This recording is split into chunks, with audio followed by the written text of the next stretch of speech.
So today our matter of discussion is electric field and potential. See, the chapter is quite big enough. So what I am doing, I am dividing the whole chapter in various subtopics. And as I stated earlier, each video contain one PDF which contain the class note. What you will do, you just copy the class note from PDF in your copy, and with the respective video you go through all the class note.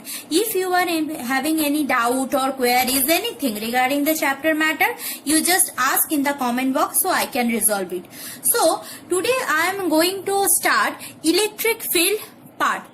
So electric field, before proceeding to the electric field, what is electric field and so on, let's start with the charge. Means as we know from class 10, we know very much about Coulomb's law. I'm just giving you a recapitulation that if there is a charge Q1, suppose there is a charge Q1 and here I am having a charge Q2.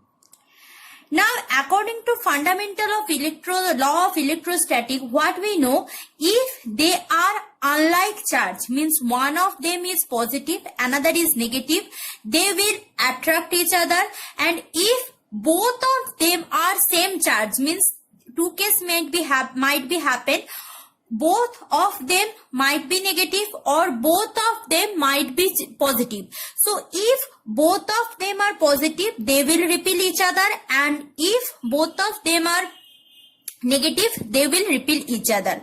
Now these charge might be possible, they are present in vacuum or space, means there is no material medium, or it may be possible they are present within a medium, means the medium, intervening medium between the two charges plays a key role in this case in Coulomb's law. What are the roles? If there is a medium, whatever it may be, it contain particle or the medium have some properties or medium have some characteristics, means medium should give the allowance of passing of the charges. Medium should give the allowance to passing of the charge. From that, the concept came that is called permittivity. Permittivity means allowance to possess the charge. Now see, this if the distance between two charges is r, suppose the distance between the two charges are r. So what will happen if they are attract each other or repel each other, whatever it may be, the force is directly proportional to the product of their magnitude, means Q1 into Q2, and it is inversely proportional to the distances square, means 1 by r square. Means obvious that more the magnitude of the force, more the attraction between them. If in this case, first case, r is constant, remember that in first case r should be constant. In the second case, it is inversely proportional to the r square, means more the distance, least the attraction force. More the distance, least the attraction force. What will happen? In this case, both Q1 and Q2 should be constant. Remember, so in the first case, both r will be constant, mean the distance between the two charge will not change during this calculation, and the Q1 and Q2's value will not change during the second case. Means from these two, what I can write F proportional to Q1 Q2 by r square. I think no confusion. Now, if I want to eliminate this proportionality sign, what I need to do? I need a proportionality constant. That constant is nothing but F equal to K of Q1 Q2 by r square. F equal to K of Q1 Q2 by r square. Now, if that is a free space or vacuum in SI system, remember in SI system value of K is equal to 1 by 4 pi epsilon 0. Epsilon is called free space permittivity. In book it is given, still I am saying it is called free space permittivity. Free space permittivity, and 4 pi you know all the values.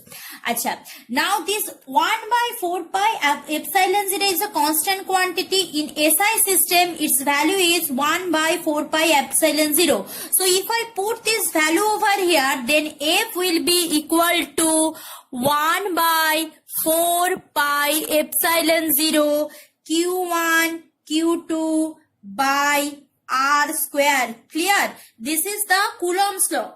Now when we will do the mathematics, I need epsilon 0's value. I know pi's value is 3.14.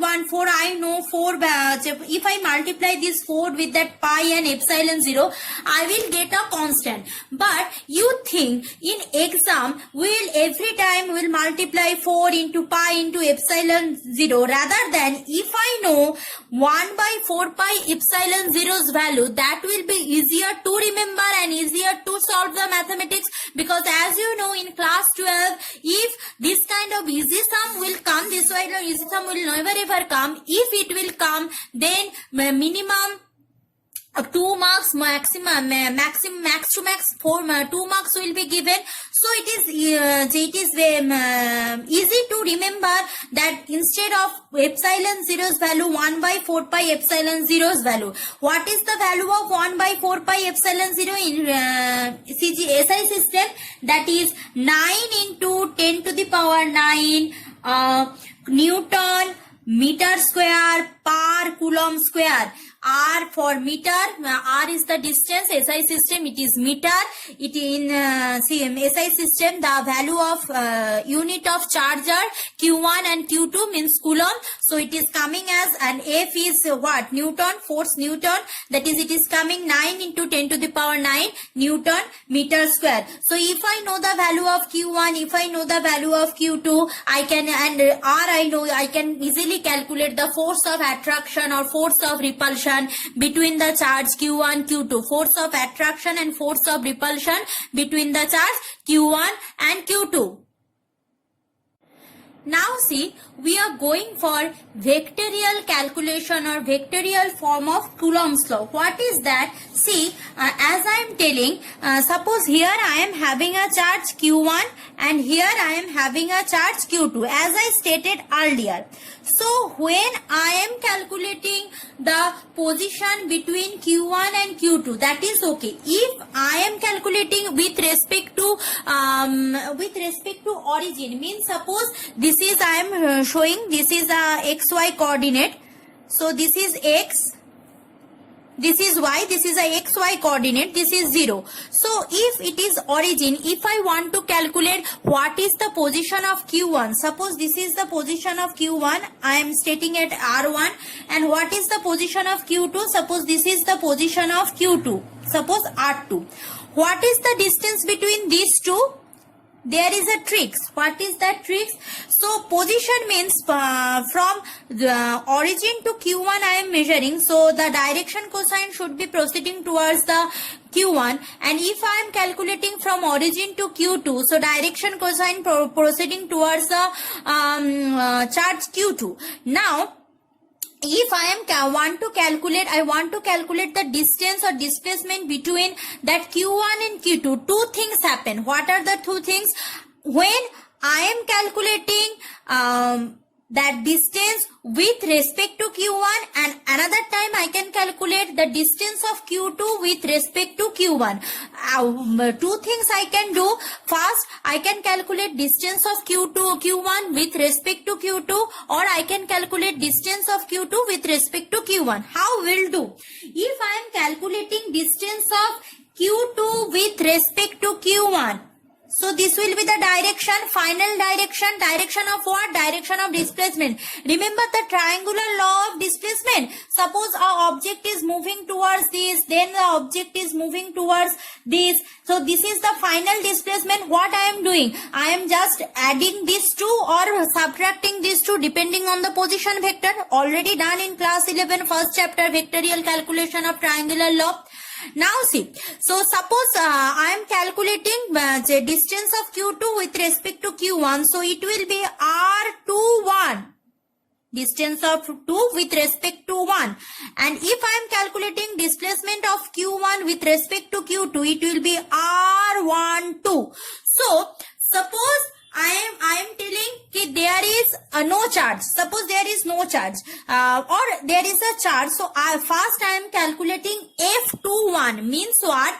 The attraction or repulsion on the charge Q2 with respect to Q1 means the force acting of attraction or repulsion on charge Q2 with respect to Q1. What I will write then? F21 means I am calculating of Q2, force on Q2. Who is giving the force? Q1 is giving the force. So that is equal to what will be? 1 by 4 pi epsilon 0 will obviously present there into Q1, Q2 because it's only magnitude divided by the position vector. What is the position vector? As I stated earlier, here the position vector will be R21 whole square, R square in Coulomb's law. So here it is R21 whole square with a unit vector R21. Why I need unit vector? Because previously when just simple Coulomb's law I am stating, at that time I am not considering R as a vector quantity, only I consider R as a scalar quantity. Now if I am going for it is a position vector, means R21 is the direction unit vector along the direction of R21. Clear? I think no confusion. Now similarly, if forget about Q2, if I am doing calculation of the force on Q1 with respect to Q2, what will happen then? Two things I can do. Either I will calculate for Q2 or Q1. That's my I have the authority which I will decide. So suppose I want to do F12 means force on 1 with respect to 2. So that will be 1 by 4 pi epsilon 0 Q1, Q2, that will not be changed, R12 whole square again R12. If I see clearly, I can tell you that what is R21? R21 means what? R2 minus R1 because resultant vector. So R21 is what? Equal to R2 minus R1. Similarly, R12 is what? R12 is R1 minus R2. R12 is R1 minus R2. I think no confusion. So from these two, what I can write? R21 is simply the opposite in case of R12. So similarly, F21 is opposite of F12. Clear? This is the vectorial form of Coulomb's law. Now see, there are mainly two type of charge distribution. One thing might be the charge are, suppose this is a lamina.